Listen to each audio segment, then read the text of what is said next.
Alright guys, alright, here is a video that I should be able to talk a decent bit about why the Vikings disappeared. Let us see what his theory is. There are countless reasons as to why the Vikings disappeared. Times change, religion coming in, Christianity overtaking the pagan beliefs, the Norse beliefs, etc.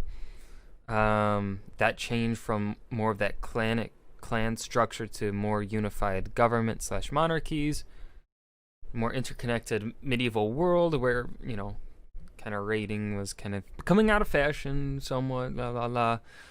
Very, very brief by me on Vikings disappearing, or well, no longer becoming a thing. Let's watch. Thor and brutality. That's the common perception of the Vikings. They made a stamp on the world through exploration outside Also, the video is by KnowledgeHub. their Scandinavian roots, but today they still are quite commonly misrepresented. The Viking Age lasted just over 300 years, starting in the mid-700s and ending around 1066. And during that time, the Vikings raided countless villages, conquered lands, and explored new areas of the planet.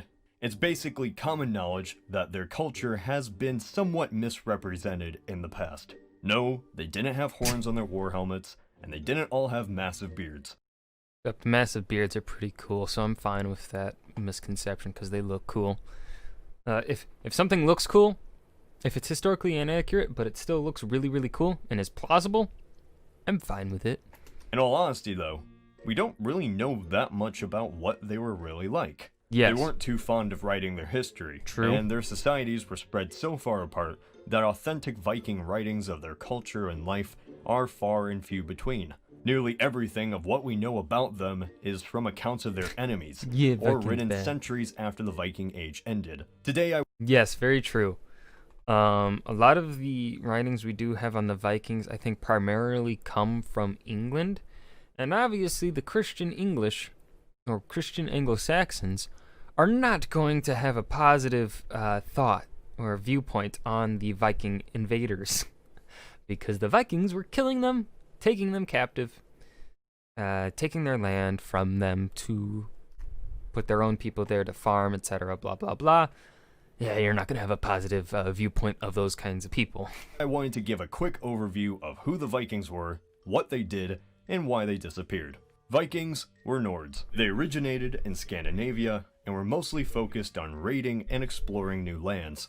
Following this livelihood Skyrim, okay, inevitably leads you to weird places, and as such, Vikings raided and explored lands from the Middle East to Africa to North America, and were the first Europeans to do so. Many believe the Viking Age started with the raid of Lindisfarne in England. In 792, Vikings raided a Christian monastery here, starting off a long line of raids throughout Europe and beyond.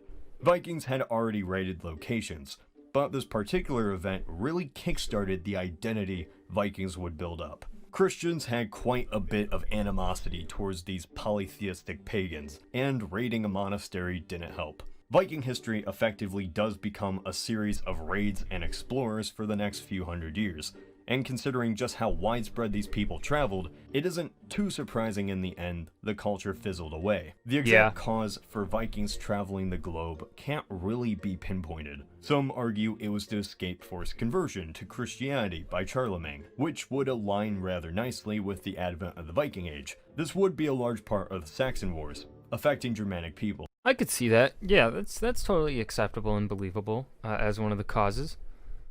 But then again, he never really pushed that far into Germanic lands because most of Scandinavia was still free. Like, I don't even think they really pushed into the Dane land, past Danelaw kind of area. Or, I don't know what the territory is called. I think Danelaw is just what the English called Viking-controlled territory in England.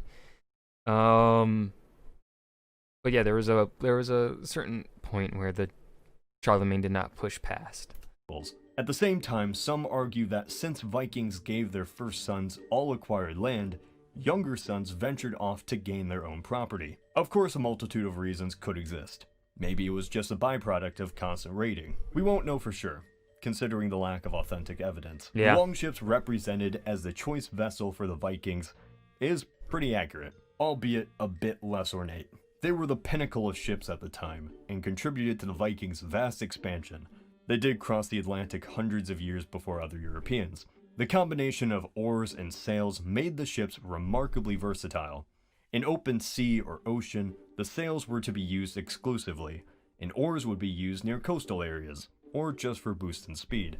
One of their best features was the identical front and rear sides. In icy areas, which Vikings did tend to travel in, the ship could go backwards very quickly by simply rowing in the other direction. Notable achievements of Viking exploration include the discovery of Greenland. Some give credit to Eric the Red for this, an exile convicted of manslaughter. Whether he actually discovered the island is doubted, as Nords had very likely been to Greenland. But without permanent settlements, it's impossible to know if they actually had made it there. True. Eric's son, Leif Erikson, would gain further fame with being credited as the first European to reach North America. Landing in modern Newfoundland, he created a settlement called Vinland, which would be the first Europeans would create. Not all was going well for the Vikings, however. Over time, the Vikings began to lose a decent amount of ground, or fall to Christian conversion. Rollo, a Viking chief, was granted the crown and ruled Normandy in 911.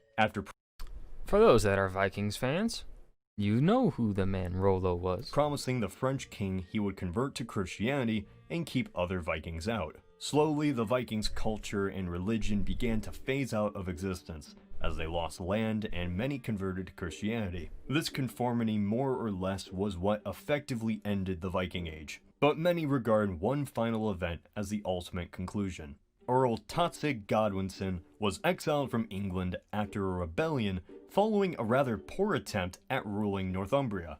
His resentment led him to contact the King of Norway, Harald Hardrada, and convince him to march into England. So with this, in 1066, King Hardrada and Earl Godwinson went to war with the King of England, Harald Godwinson, Tatsig's brother. Hardrada and Taxid were both killed, and the already weakened Viking culture had finally reached its end. Around this time, the beliefs and culture of the Vikings and Nords had slowly began disappearing, with Christianity taking prominence. This was a slow process, with it taking nearly 2 centuries after the fall of the Vikings for Christianity to be nearly universal throughout Scandinavia. Yeah. I wish more could be said about the Vikings, but in all honesty, moving too far outside battles and raids leads to a deep amount of uncertainty. Those the Vikings raided documented Vikings far more than they did themselves, along with Christians who had quite a bit of bias considering the Vikings' paganism. The popular Norse sagas detailing their culture and history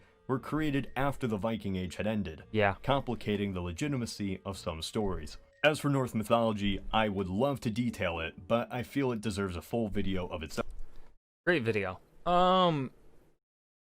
Yeah, there's never really one reasoning or one reason that causes a downfall of anything, or especially in history, there's never really one thing that causes something to happen.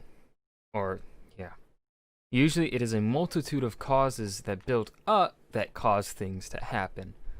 As seen by the explosion of World War I. Hitler's rise to power was a multitude of reasonings. It wasn't just because of the Treaty of Versailles. There was a bunch of other reasons behind it.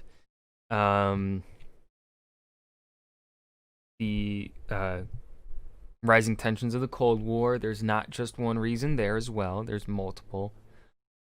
The American Revolution, numerous reasons. It's never just one reason. So never ever think that there's just one thing that causes something. There's most likely multiple reasons. Rome did not fall solely to the barbarians. It fell because of countless other reasons inside the state of the Western Roman Empire. But yeah, I think that's going to do it for today. Good video. Nice brief talk about why Vikings disappeared. I like it. And that's going to do it for today. Thank you for watching. If you enjoyed, remember to hit that like button and subscribe for more. Thank you.